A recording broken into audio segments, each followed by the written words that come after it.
Yang paling dramatis jujur Ya, saja maksudnya karena apa tuh dramatisnya? pendakian ke Rinjani.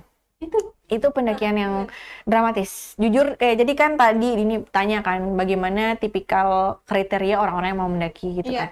Nah, waktu ke Rinjani itu saya nggak sempat seleksi. Oh, Nggak sempat seleksi dalam tanda kutip. jadi langsung Jadi kayak ngajak aja, ayo. kayak sebenarnya ada 2 orang yang sudah saya kenal gitu, yang sudah saya tahu sebelumnya mendakinya seperti apa, dan salah satunya memang sahabat saya yang memang selama ini mendaki bersama gitu. Jadi saya sudah tahu, makanya saya berharapnya hanya ke dia gitu. Nggak apa-apa yang lain, misalnya saya berpikir oke, nggak apa-apa yang lain mungkin nanti mereka cepat, tapi yang penting dia ada gitu kan. Nah, saya berpikir seperti itu. Tapi setelah mendaki, ternyata yang memimpin pendakian ini bukan si temannya saya ini. Yang memimpin pendakian ini ada salah satu orang, dia teman saya dari Palembang juga. Nah, dia ini kalau orang bilang ini namanya napas kuda. Kenapa? Napas kuda kayaknya karena saking cepetnya dia jalan, walaupun care-nya berat sekali, dia walaupun dia merokok juga pendakian, tapi dia cepet sekali gitu. Nah, dia ini yang membuat kami kewalahan waktu itu, apalagi saya secara pribadi karena saya lambat kan perjalanannya. Sampai waktu itu jadi jadwal kita harusnya ngecamp di pos 3, karena di pos 3 kita sudah habis makan, masih terang, dia akhirnya ajak oke sampai pos 4 aja. Waktu itu kita masih oke, masih terang juga kan, masih sore gitu. Akhirnya kita berangkat sampai pos 4. Nah, sampai pos 4 udah maghrib nih, udah gelap. Setelah kita foto-foto, saya udah lepas carrier, udah mau ini di sini kita udah mau ngecamp dan sebagainya, udah seneng kan. Habis itu dia paksa lagi nih.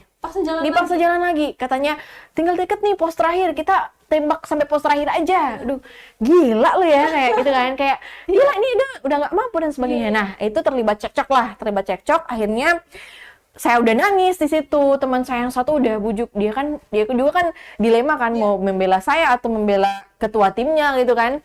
Karena waktu itu memang saya nebeng di komunitasnya mereka waktu itu. Nah, ini kan udah cekcok apa semua, saya sampai nangis dan sebagainya. Akhirnya sahabatnya saya ini bilang, oke, ayo jalan Ken gitu. Nanti saya yang bawain carrier kamu, saya bawa carrier 2 gitu. Aduh, saya bilang kamu nggak bakalan mampu. Nah, bisa, yang penting jalan. Oke, kita coba ya gitu. Dia bawa carrier 2 lah, tandem namanya kan. Saya nggak bawa carrier, sudah capek kan. Baru 300 meter lah jalan, dia roboh gitu. Dia sendirian roboh. Akhirnya udah carrier-nya sini saya bawa aja jadi abis itu kita tetap melanjutkan perjalanan waktu itu ke pos terakhir yang katanya terakhir itu, sambil saya tuh nangis gitu. Saya nangis kayak, ya Allah, ini pendakian saya ini mau menikmati nih, Rinjani indah banget gitu. Terus kenapa harus kayak gini kan? Akhirnya saya ditemani sama 2 orang. Jadi waktu itu yang support saya cuma 2 orang waktu itu, sama Majid teman saya, sama almarhum Mukfi yang udah meninggal, sahabat saya salah satunya.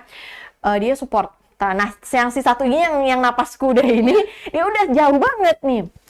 Akhirnya kita berjalan udah 2 gunung kita lewati, nggak nyampe gitu. Saya udah muntah-muntah, udah mah gitu kan. Akhirnya kita tiba di salah satu pos bayangan namanya. Tiba di situ saya nggak mau jalan lagi. Udah saya duduk, saya diam. Terserah kalau kalian mau jalan aja. Saya di sini. Saya diam di sini. Saya nggak mau lagi melanjutkan perjalanan karena saya udah nggak mampu gitu kan. Udah akhirnya diputuskanlah kita nginap situ.